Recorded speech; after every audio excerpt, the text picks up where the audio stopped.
If you're arrested on suspicion of DUI, you'll be taken to the police station and you'll be given the option of giving either a blood or a breath test.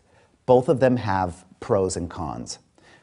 With regard to a breath test, there's no ability to have a sample retested by your defense team once the case goes to court.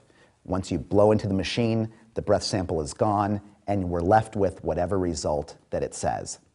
With regard to a blood test, some people are afraid of needles. Some people don't want to give their blood. But giving a blood test could have a few different benefits. Number one, the blood sample is retained by the crime lab, and I'm able to go into court and demand a court order to get a sample of the blood given to an independent expert that doesn't work for the government, that doesn't work for the police department, that can independently analyze the blood to see if there is the same alcohol concentration that the government is alleging. But we go even further. The crime lab, the CSIs that are examining the blood, all they're testing for is the actual blood alcohol concentration at that moment. And what they're not testing for is the levels of preservative and anticoagulant that are supposed to be in that sample. When they draw your blood and it's put into this glass test tube called a vacutainer, there's supposed to be a little pink substance that's on the bottom. That's the preservative and anticoagulant. The preservative is sodium fluoride. The anticoagulant is potassium oxalate.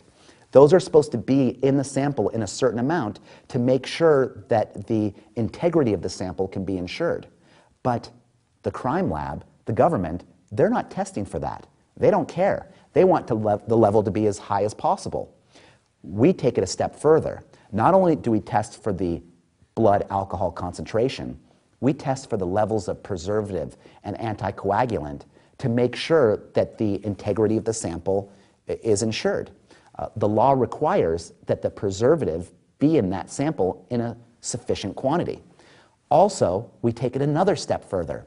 We send the blood out to a different lab to have it tested for bacterial growth.